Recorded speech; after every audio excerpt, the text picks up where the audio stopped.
ओम नमो भगवते वासुदेवाय। देखिए, धन का बल और बाहुबल और शरीर की खूबसूरती, ये तीनों ही चीज़ें स्थायी नहीं होती। देखो, इनका घमंड कभी नहीं करना चाहिए।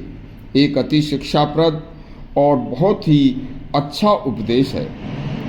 देखिए, जब शाम होती है तो जुगनू और पतंगे प्रकाश करते हैं और प्रकाश करते हुए उड़ते हैं और समझते हैं कि मैं ही जगत को प्रकाश दे रहा हूँ।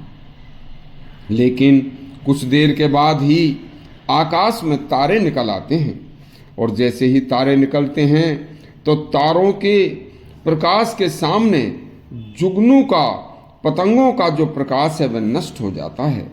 और इसी तरह से फिर तारे समझते हैं कि हम ही सारे संसार को प्रकाशित कर रहे हैं।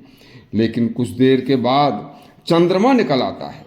लेकिन जब चंद्रमा का प्रकाश होता है तो चंद्रमा के प्रकाश के सामने तारों का प्रकाश धूमिल हो जाता है और तारों का भी अहंकार, घमंड चूर चूर हो जाता है।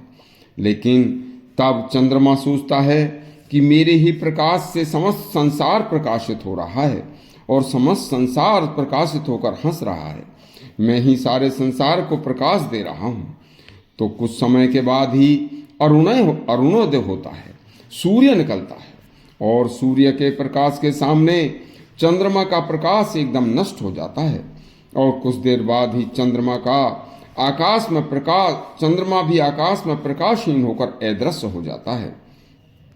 देखिए, द्वापर युग में पितामह भीष्म, अंगराज कर्ण, संसार के सबसे बड़े धनुर्धर गुरु द्रोणाचार्य तथा गुरु द्रोणाचार्य के अमर पुत्र अश्वत्थामा, 100 हाथी का बल रखने वाले सहोदर भाई दुशासन तथा गदा युद्ध में दुनिया के सबसे बड़े योद्धा दुर्योधन तथा अपार सैन्य शक्ति को पाकर इतने घमंड में डूबे कि मुझे कोई अब हरा नहीं सकता।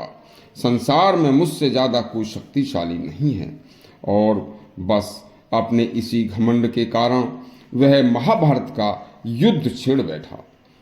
तब जिसके बल पर स्वयं को वह अजय समझ रहा था, उसका घमंड महाभारत के युद्ध में चूर चूर होकर वह सब कुछ बल नष्ट हो गया था। इसी तरह से त्रेता युग में महाबलशाली रावण का घमंड भी राम के सामने चूर चूर हो गया था। इसी तरह से द्वापर युग का कंस घमंड में श्री कृष्ण के सामने चूर चूर हो गया था। सतयुग में हिरण्याकुश का घमंड भी प्रभु लीला के सामने पता न कहाँ चला गया था। इसलिए हमसे जो भी धनवान व बलवान लोग हैं वह सब इन उपरोक्त बातों को विचार करें, इनके ऊपर सोचें, तो धन का बल अभिमान कभी नष्ट नहीं होगा, अभियान कभी नष्ट नहीं होगा, क्योंकि धन बल कभी स्थायी नहीं रहता। यह सब राम कृष्ण परमहंस के हैं। उन्होंने दुनिया के परमार्थ के लिए यह कहानी सुनाई थी।